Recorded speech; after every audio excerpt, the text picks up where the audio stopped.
Thursday night was great up to a point.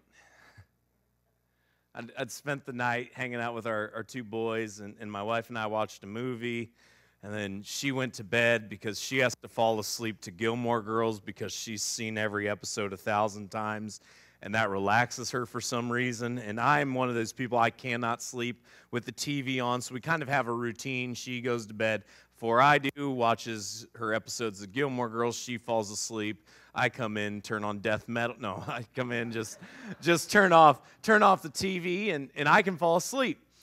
I don't need anything normally, but not on Thursday night. On Thursday night, as I turned off Gilmore Girls and I crawled into bed, as soon as my head hit the pillow, it was one of those times where you're instantly wide awake. And I know better than to just kind of lay there and toss and turn, but I did anyway. And so I laid there and I tossed and I turned, and out of nowhere came flashing back in my mind 2.5 years ago. Now, many of you know, 2.5 years ago, my wife was diagnosed with breast cancer.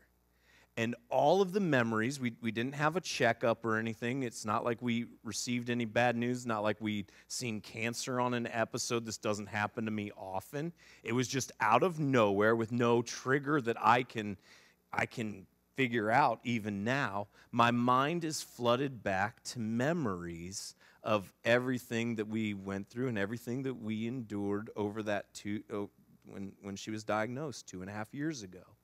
And then just a wave of thoughts and memories and ideas came and were just plaguing my mind. And as I sat there and I recollected all that we endured and all that happened to us over the course of that horrible journey, I was reminded that in the midst of things that we wouldn't wish upon our enemy, how God showed up in a really powerful and really cool way. And how in the midst of so much heartache and difficulty, God was there. And it was a constant reminder to me in my life, in our experiences, in our circumstances, that the thing that I always knew to be true, and the thing that I'd experienced before, but never quite fully on that level. And I don't know what you're experiencing. I don't know what you're going through. I don't know the pain that you're fighting. I don't know everything about your situation, but I am confident and I am certain that as I stand before you today, the hope that has been true in my life can also be true in your life, and that is in the midst of the worst that this world has to offer, in the midst when everything is burning down around you and everything is falling apart, in the midst of hard times, God is still there. And He's still at work. And sometimes God works through really hard circumstances. Sometimes God works through difficulty. And sometimes God shows up when things aren't good. And that's what we're going to see today as we continue our look at the early church and the development of the church in the New Testament book of Acts. So if you have your phones or your tablets, I'd invite you to follow along with us this morning in the Bible app. It's a resource that you can find in whatever app store you utilize, and once it's installed on your device, we use the events feature within the Bible app. You can either enable your locations or type in Lakeside Community Church Algoma, and you can follow along with us that way. If you have a traditional Bible with you, we're in the New Testament book of Acts. That's the 5th book of the New Testament, right after the Gospels of Matthew, Mark, Luke, and John. Next comes Acts, and we're going to be in Acts chapter 14 today. If you're joining us via the stream, thanks so much for joining us. My name is Brian. I'm part of the team here at Lakeside, and the verses will be available for you on the screen below as we continue our journey of the early church. And where we left off last week at the end of Acts chapter 13 was Paul and Barnabas have just been run out of town. They've just been run out of town because they were proclaiming the hope of Jesus. And people responded to that hope. And some people responded by giving their lives to God. And some people responded by stirring up trouble and chasing Paul and Barnabas out of town. That's where we pick up the account in Acts chapter 14, beginning in verse 1 this morning, where we read these words. Now at Iconium, they entered together into the Jewish synagogue and spoke in such a way that a great number of both Jews and Greeks believed.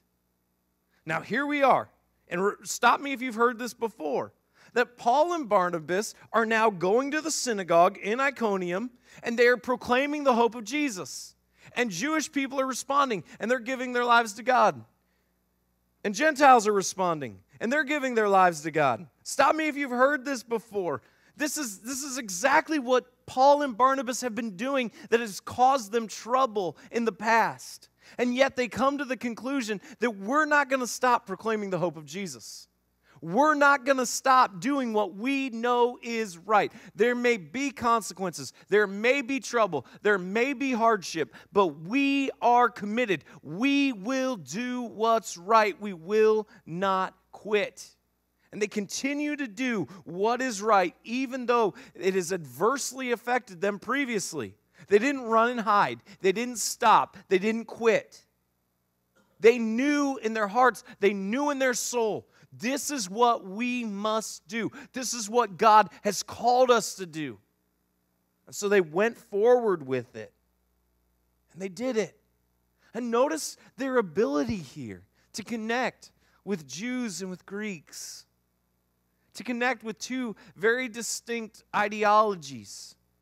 Two different races. The message of Jesus should appeal to everyone. The hope of Jesus is available to all, and the message of Jesus should appeal to everyone. And Paul and Barnabas make sure that they do. They don't discredit people because of their race. They don't discredit people because of their ideology. They proclaim the hope of Jesus to all. But the unbelieving Jews, verse 2 tells us, stirred up the Gentiles and poisoned their minds against the brothers. And here again, God pulls back the curtain for us supernaturally in Luke's account, and he lets us see that there is a battle that's going on here. And there's a spiritual battle, a battle that is being waged in the spiritual realm, and the unbelieving Jews, those who rejected the message of Jesus, they go and they stir up trouble. They stir up trouble, and they start to dispute everything that Paul and Barnabas have been sharing. And notice how they respond. So they remained for a long time.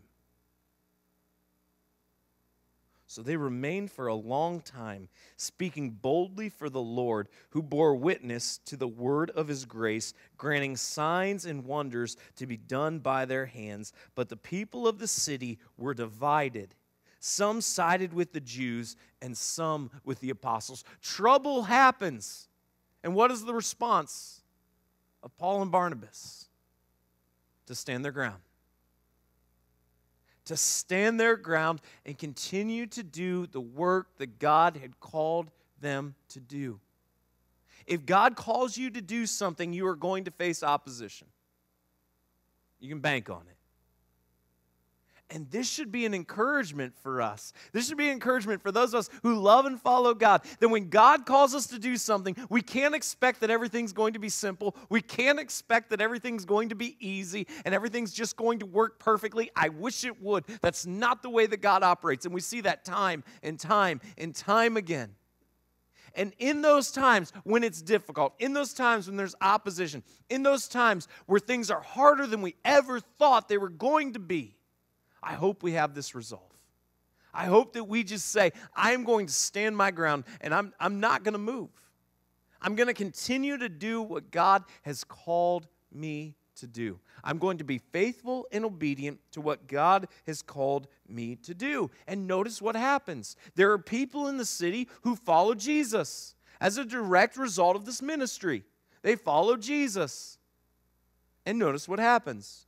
There are people in the city who don't follow Jesus. And there's this division. There's this spiritual division all around Jesus of whether or not you're going to place your faith and trust in Him. And when an attempt was made by both Gentiles and Jews with their rulers, to mistreat them, and to stone them, they learned of it and fled to Lystra and Derbe, cities of Lycaonia, and to the surrounding country, and there they continued to preach the gospel. So here they are in the midst of a city where they know there are people who oppose the work that they are doing, and they stand their ground, and they stay a long time, and they continue to proclaim the hope of Jesus, and people respond to that message of Jesus, and they give their lives to Christ, and people respond to that message of Jesus, but they're adversarial towards it. And all of a sudden, they devise a plan that we are going to treat Paul and Barnabas horribly, and we're going to try to kill them. And what do Paul and Barnabas do? They leave. They're like, bye. And this should be equally encouraging for us. That yes, when God calls us to do something, we should recognize that there is going to be hardship and there are going to be hard times, and we need to stand our ground. But there's also going to be times where we recognize, I'm out. I'm gone. When they find out that people are going to kill them, they leave. And why this matters so much is because if we're not careful, we can put this pressure on ourselves that God has never put on us. I'll never forget. When I was a student pastor, and somebody came to me, and they were brand new in their faith. They're like, I want to grow in my faith. What should I do? And I mentioned some resources. They're like, I've already read those. What else should I do? And there was a book all about whether or not you'd be willing to become a martyr for Jesus. And I took the book and I handed it to him. And I said, this is a book that'd be great for you to read. And a week later, they came into my office and they put the book on the desk, said, I read chapter 1 and I'm done with that book. What else do you have for me? And in my mind, I thought, oh, what a baby immature Christian. Now I look back and I'm like, what an idiot recommendation, Brian. That was really stupid. But if we're not careful, we can put this pressure on ourselves to live out some calling that God hasn't put on our lives. And we put this pressure on ourselves like, maybe I'm not doing enough. Maybe I'm not a good enough Christian if I don't do this or I don't do that. And sometimes God does call people into circumstances and situations where ultimately they will give their lives for the gospel and the spread of the gospel. And we should celebrate and commend those people for the sacrifice that they make. And sometimes we will be in situations and circumstances where it's just stupid for us to stay. And that doesn't mean that we're a bad Christian.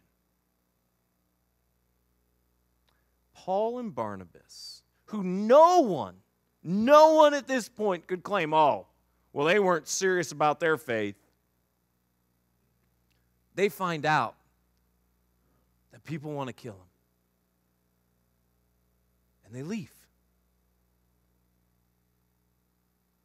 And they go somewhere else. And they continue to do what God has called them to do. They continue to proclaim the hope of Jesus. Sometimes leaving a bad situation doesn't make you a coward, and it doesn't make you a bad Christian. It makes you wise. And here they are, their location changes, but their mission does not. And they continue to do what God has called them to do. Now at Lystra, there was a man sitting who could not use his feet.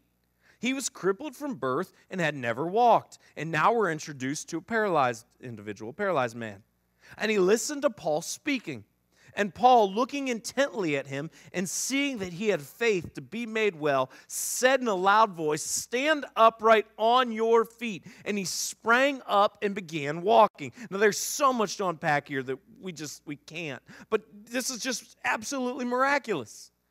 Absolutely miraculous. That we are now in a different city, and Paul encounters this paralyzed man. He hears Paul proclaiming the hope of the gospel. Paul looks out and somehow looks at him and can see that he has the faith to be made well. How that works, I have no idea.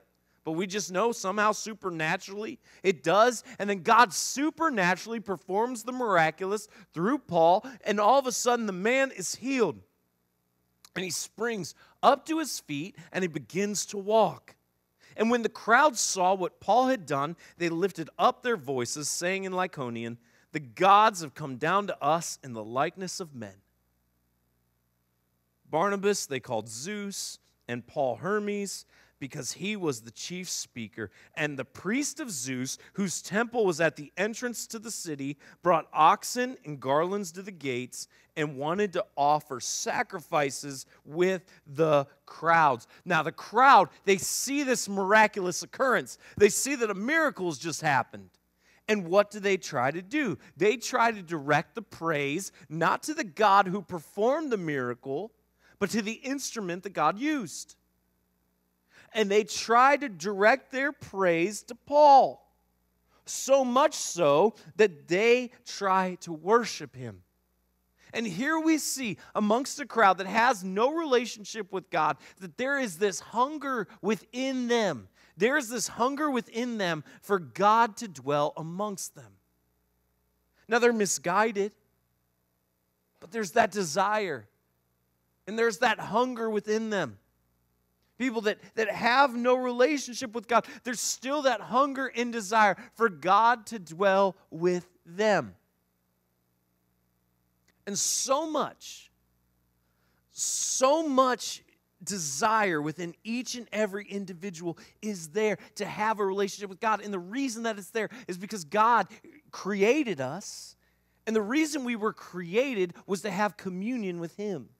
And so it is buried to different degrees in different people, but universally there is a desire for something grander and for something greater.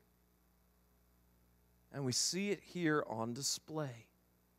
They see the supernatural occur, and rather than worship the God who did the supernatural, they begin to worship God's instrument, because within them, people who are far from God, there is still a desire within them and a hunger for God to dwell with them. But when the apostles Barnabas and Paul heard of it, they tore their garments and rushed out into the crowd, crying out, "Men, why are you doing these things? We also are men of like nature with you, and we bring you good news that you should turn from these vain things to a living God, who made the heaven and the earth and the sea and all that is in them. In past generations, He allowed all the nations to walk in their own ways, yet He did not leave Himself without witness. For He did good by giving you rains from heaven and fruitful seasons, satisfying your hearts with food and gladness. Even with these words, they scarcely restrained the people from offering sacrifice to them." Paul and Barnabas, they try to redirect the praise. And they recognize that this is a platform. Not for them just to receive and soak in the adulation, but this is a platform for them to redirect the praise, to redirect people, and to point out that God is the one who is worthy of praise. God is the one who should be worshiped. And notice the response of the people as they still desire to worship them instead.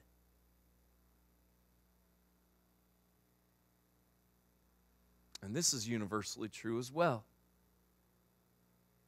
That within people is a longing to connect with the God who created them, but because of spiritual blindness, because of other factors that people don't understand, they frequently settle for something so much less. Whether it's a celebrity, whether it's a politician, whether it's an accomplishment or an achievement, whether it's a sporting team, there's that desire and that longing. And frequently what people find to fill that void is at best a cheap imitation. And yet it never satisfies. And worse yet are how many people, rather than Paul and Barnabas do, to try to redirect that praise, who just soak in the adulation. Just accept it and wear it. As people that love and follow Jesus, we must be careful about what we are willing to worship. Because all worship ultimately belongs only to God. But Jews came from Antioch and Iconium. And having persuaded the crowds, they stoned Paul and dragged him out of the city, supposing that he was dead. So there are people who are trying to worship Paul and Barnabas say, no, you should not worship us. Don't worship us. And yet the Jews who wanted to take out Paul and Barnabas saw this was their opening. And so they went and they stirred up dissension. They said, look, we knew it all along. These guys are claiming to be God. And they got people in such an uproar over false allegations that they tried to kill him.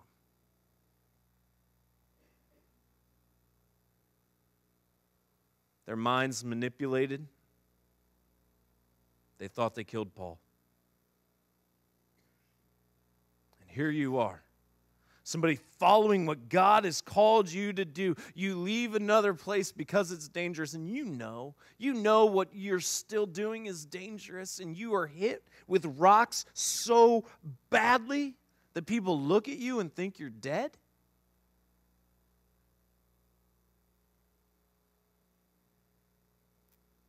But when the disciples gathered about him, he rose up and entered the city. And on the next day, he went on with Barnabas to Derbe.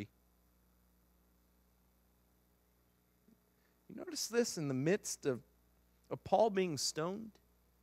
And people think he's dead. What happens? The disciples, they don't scatter. They gather.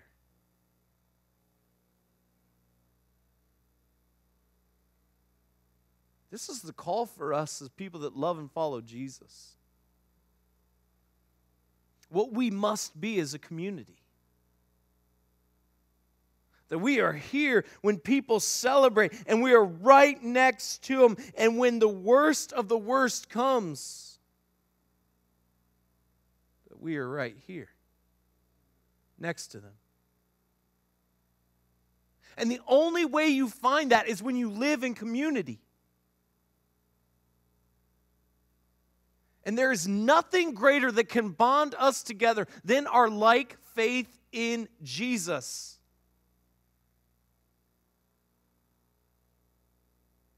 Notice what happens. They gathered together. Paul gets up and he goes into the city and he continues to work as God directed him.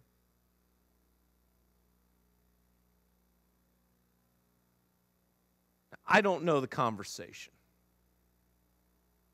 I would love to see it. Maybe in heaven they'll have a highlight reel. I don't know. But I would just love to see the conversation as Paul gets up. If people think you're dead from getting hit with rocks, I guarantee there's a little bit of a headache. Probably a concussion. Disciples are all around him at first thinking he's dead, but they find out he's alive. And he gets up and he starts to stagger. And all of a sudden he starts to walk back into the city.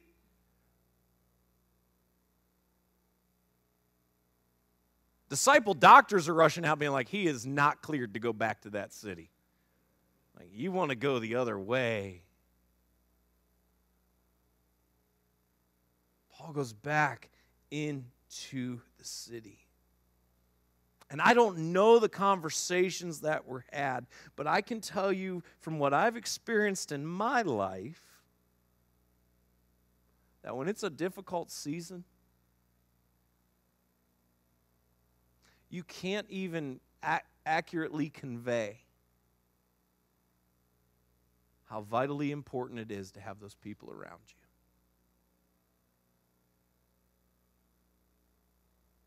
To know as he gets up, bloodied and bruised,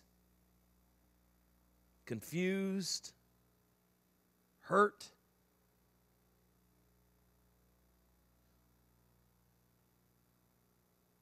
that he's not on that road alone.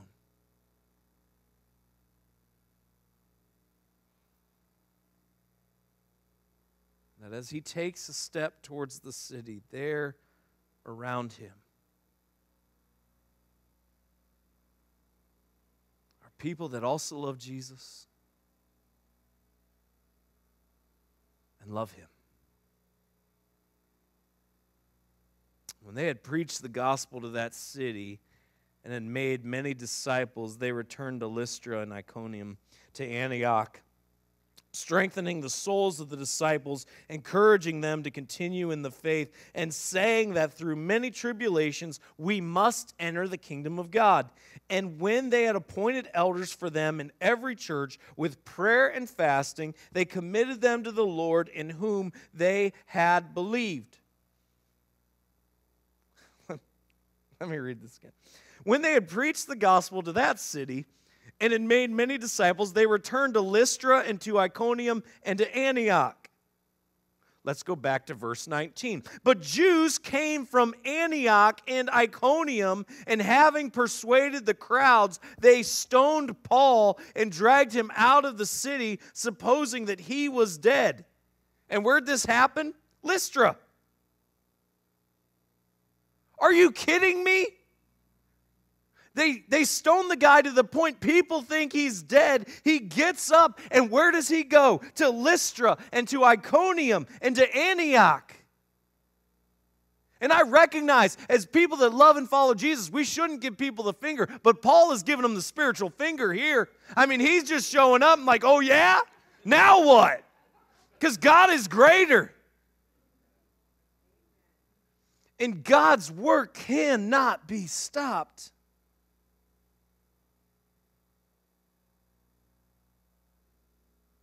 He goes back to the very places from which the people that tried to kill him came from.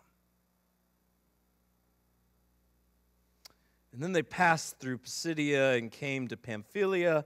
And when they had spoken the word in Persia, they went down to Italia. And from there they sailed to Antioch, where they had been commended to the grace of God for the work that they had fulfilled. And when they arrived and gathered the church together, they declared all that God had done with them and how he had opened a door of faith to the Gentiles. And they remained no little time with the disciples.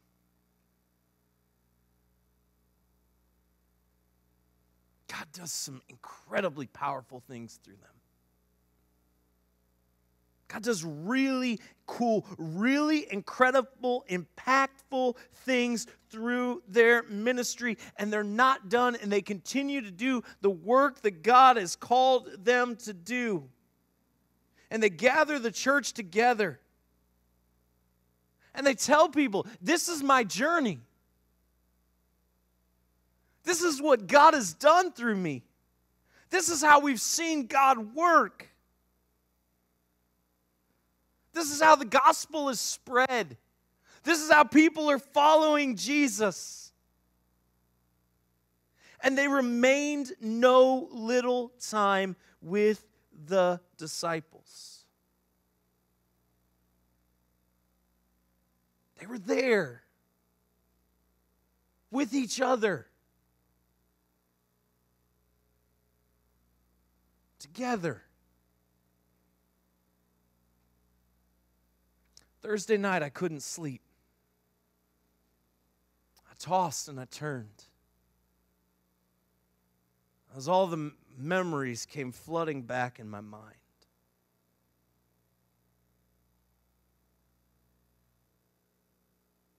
But at some hour in Friday morning,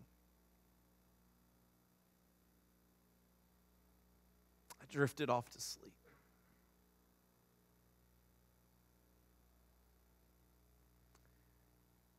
And what I remembered as I did was God's goodness. And I remembered His people that came around us, that prayed for us, that brought us meals, that watched the boys when we had to go to appointments.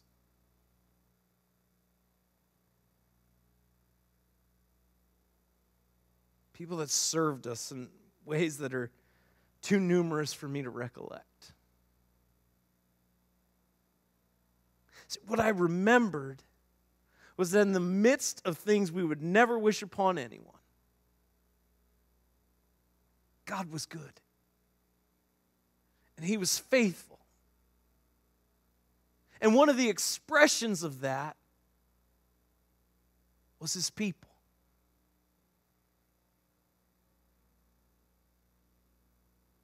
We didn't walk through that alone. They were with us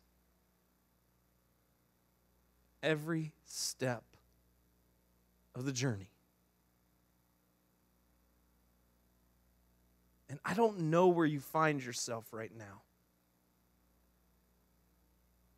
I don't know what challenges you face. I don't know what horrible things you've encountered or you're about to encounter.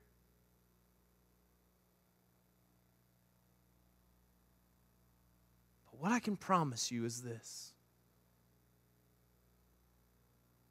that God is still at work in your circumstances and in your story.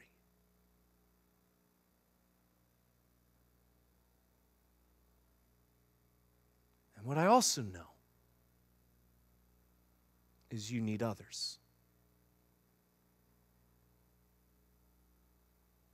You need people to come alongside of you, to encourage you, and to support you.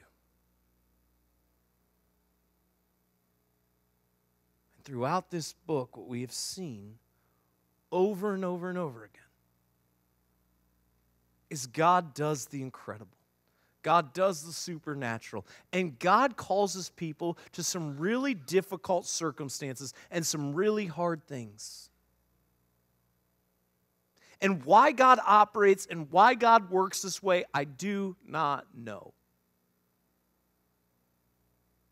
But He does. And what we've seen throughout this book is that God puts different callings on different people's lives. God calls people to go to different places and do different things. But you're going to be hard-pressed to show me how that happens outside a community.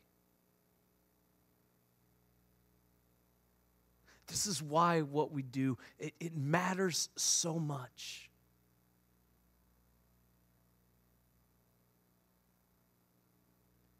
Because we need each other. And I recognize we live in a time right now where we celebrate the individual. We celebrate people that are like, yeah, my life's a mess. Fantastic. How else can you explain Taylor Swift and Zach Bryan? Like, those are the only ways. Like, go to therapy, find Jesus, and talk to somebody, please, both of you. But we celebrate it. Here's what the reality is. That real, authentic community, it matters so much because it's designed by God.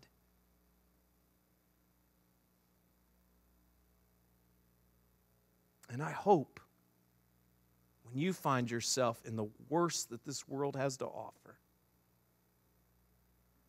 that standing around you are a group of disciples. When it seems like everything is done and the story is over and all hope is lost, that you have a group that gathers around you. Because then you know you're not alone. And then we have functioned as we should. That every person would know that they matter to God and they are loved by Him first and foremost. And every person that walks in these doors would know that they are loved by us and that they are not alone. God, I pray that in the midst of hurt, in the midst of the horrors of this world, we would find our hope ultimately in you, and we would be reminded of our need for you first and foremost, but also for each other. God, I pray for the people right now who find themselves in the midst of hardship and hurt. And I pray that you would meet them there.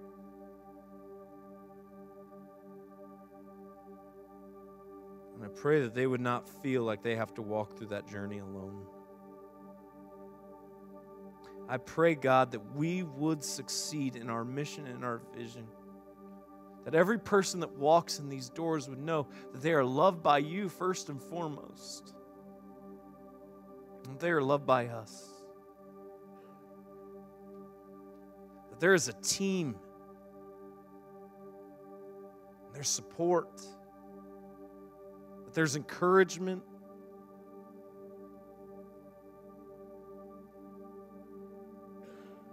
God, help us function that way. Help us be the church to one another, supporting each other, encouraging each other, carrying one another's burdens. And it all starts with love.